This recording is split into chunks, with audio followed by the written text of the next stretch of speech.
Are you tired of your mind being a non-stop carousel of thoughts, worries, and what-ifs? Hey everyone, welcome to Making a Better You channel.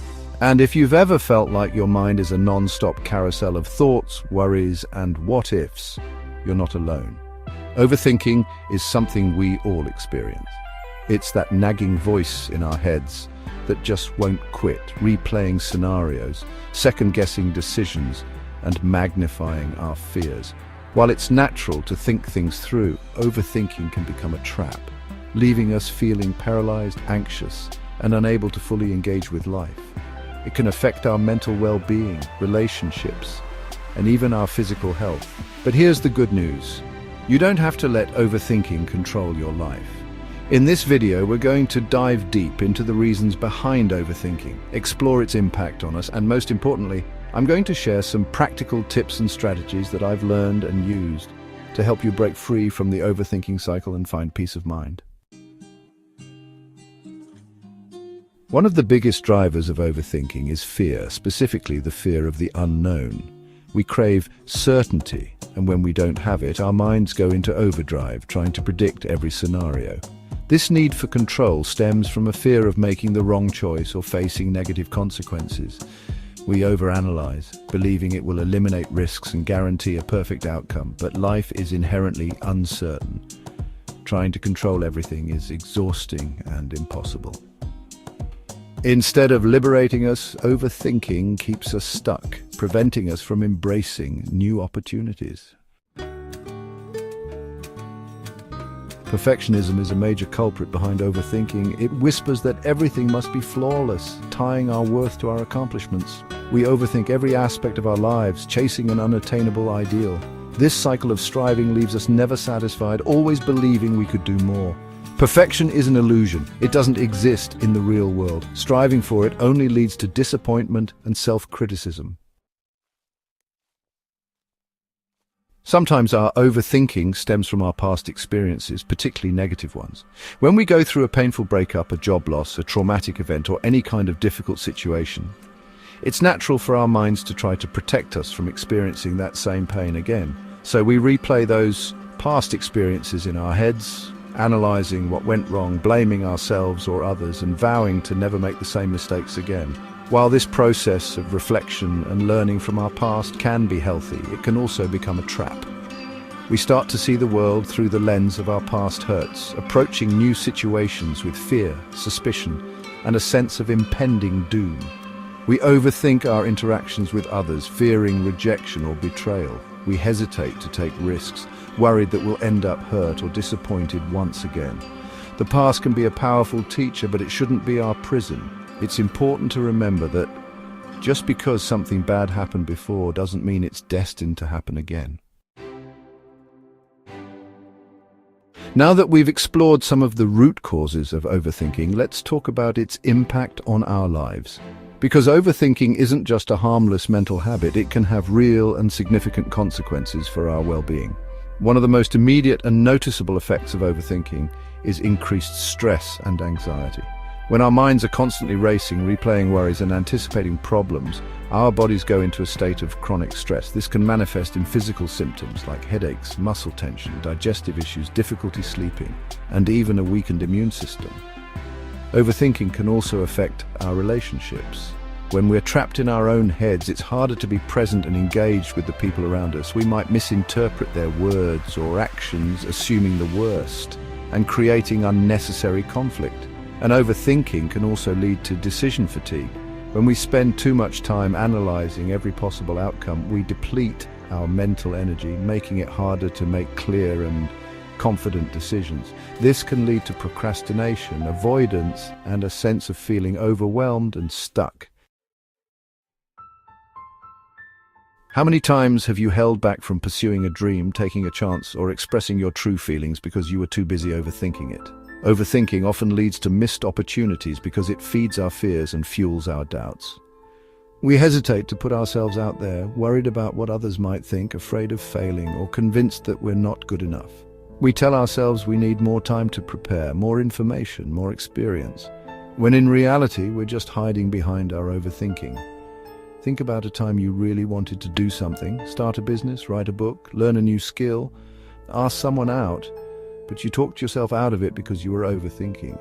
What if you'd taken that leap of faith? What if you had silenced those doubts and just gone for it? We'll never know what could have been, and that's the heartbreaking reality of missed opportunities. We can't change the past, but we can choose to learn from it and move forward with more courage and less overthinking.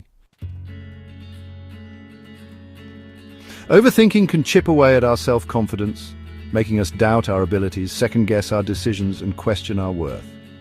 When we're constantly replaying past mistakes, focusing on our flaws and comparing ourselves to others, it's easy to fall into a negative spiral of self-doubt. We start to believe the negative stories our minds are telling us, and this can affect how we show up in the world. We might shy away from challenges, avoid taking risks, and dim our own light to avoid judgment or criticism. But here's the truth. You are capable of amazing things. You have unique talents, strengths, and perspectives to offer the world. Don't let overthinking convince you otherwise. It's time to reclaim your confidence and silence that inner critic. It's time to start believing in yourself again and trusting your ability to navigate the ups and downs of life. Now that we've explored the causes and consequences of overthinking, let's shift our focus to solutions. And the first step to overcoming any challenge is awareness. You can't change what you don't acknowledge. Start by paying attention to your thought patterns. When do you find yourself overthinking the most? What triggers those spirals of worry and doubt? Is it relationship issues, work stress, financial concerns, or something else entirely? Once you start to identify your personal triggers, you can begin to develop strategies to manage them.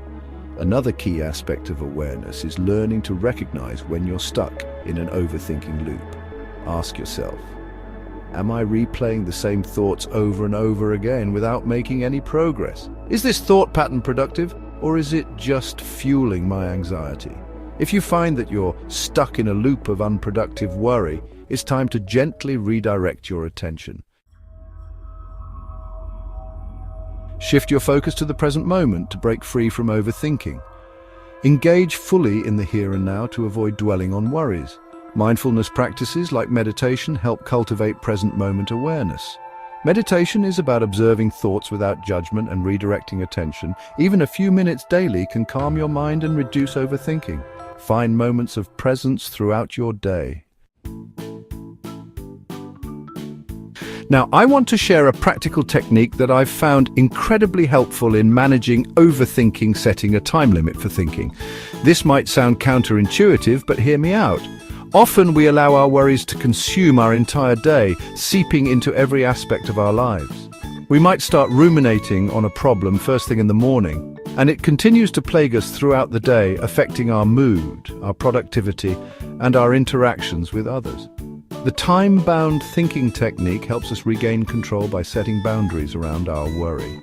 Here's how it works. Choose a specific time each day. Maybe it's for 15 minutes in the evening, when you allow yourself to think about your worries, analyze the situation, and explore potential solutions. During this designated worry time, don't hold back. Write down your thoughts, talk them out with a trusted friend or therapist, or simply let yourself fully experience those feelings. But here's the key. Once the timer goes off, it's time to shift your focus to something else. Our thoughts are not facts. This is a fundamental principle of cognitive behavioral therapy, and it's a powerful tool for overcoming overthinking. Often our overthinking is fueled by irrational fears, negative self-talk, and worst-case scenario thinking. We catastrophize, assuming the worst possible outcome even when there's no evidence to support it. We personalize, blaming ourselves for things that are outside of our control, and we overgeneralize, taking one negative experience and applying it to our entire lives. The next time you find yourself caught in a spiral of negative thoughts, I encourage you to challenge them. Ask yourself, is this thought really true? What evidence do I have to support this thought? What's the likelihood that this worst-case scenario will actually happen?